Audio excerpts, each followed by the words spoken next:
మన శరీరంలో వివిధ అవయవాలతో పాటు ముఖ్యమైనది కాలేయం. శరీరంలో ఇది కీలక పాత్ర పోషిస్తుంది. దీన్ని ఆరోగ్యంగా ఉంచుకుంటేనే ఎంతో మంచిది. మనం తీసుకునే ఆహార పదార్థాలలో కార్బోహైడ్రేట్లను విచ్ఛిన్నం చేయడానికి, గ్లూకోజ్ తయారు చేయడానికి కాలేయం ప్రముఖ పాత్ర పోషిస్తుంది. అదేవిధంగా కాలేయం పోషకాలను నిల్వ చేసుకుని పిత్తాన్ని కలిగిస్తుంది. కాలేయం ఆరోగ్యవంతంగా పనిచేసినప్పుడే మనం తీసుకునే ఆహార పదార్థాలను సరైన క్రమంలో జీర్ణం చేసి అందులో ఉన్న పోషకాలను రక్తంలోకి ప్రవహించేలా చేస్తుంది. మన శరీరంలో ఉండే కాలేయం సరైన క్రమంలో పనిచేయకపోతే ఎన్నో జీర్ణక్రియ సమస్యలు తలెత్తుతాయి. అందుకే కాలేయాన్ని ఆరోగ్యంగా ఉంచాలని మనం తీసుకునే ఆహార పదార్థాలపై ఆధారపడి ఉంటుంది. కాలేయం సరిగా పనిచేయకపోతే జీర్ణక్రియ సమస్యలతో పాటు టైప్ 2 డయాబెటిస్కు దారితీస్తుంది.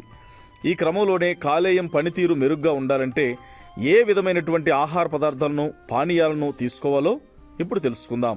కాలేయం ఆరోగ్యంగా ఉండాలంటే తీసుకోవలసిన ఆహార పదార్థాల్లో వెల్లుల్లి, ఓట్మీల్, చేపలు, కాఫీ, గ్రీన్ టీ, బెర్రీలు, ద్రాక్ష, ఆలివ్ ఆయిల్, గుడ్లు ఇలాంటి ఆహార పదార్థాలను మనం తీసుకోవాలి. ఎలాంటి ఆహార పదార్థాలు తీసుకోకూడదు. ప్యాక్డ్ స్నాక్స్ వంటివి మనం తీసుకోకూడదు. అలాగే పాస్తా, కేకులు వంటి పిండి పదార్థాలను అధికంగా తీసుకోవడం వల్ల కాలేయానికి ప్రమాదం వాటిల్లుతుంది. రోజువారీ ఆహారంలో ఉప్పును తక్కువ తీసుకోవడం మంచిది. ఉప్పును ఎక్కువగా వాడేవారు కాలేయ సమస్యతో పాటు అధిక రక్తపోటును ఎదుర్కోవాల్సి ఉంటుంది. ఎక్కువగా ఆల్కహాల్ సేవించే వారిలో కాలేయంలో ఎన్నో సమస్యలు తలెత్తుతాయి.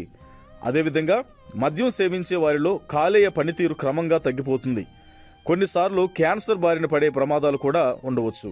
కాలేయం దెబ్బతింటుందంటే కనిపించేటువంటి సంకేతాలు: వాంతులు, ఆకలి లేకపోవడం, అలసట, విరేచనాలు, కామెర్లు, నిరంతరం బరువు తగ్గడం, శరీరంలో దురద తదితర లక్షణాలు కనిపిస్తే వెంటనే డాక్టర్ను సంప్రదించడం మంచిది.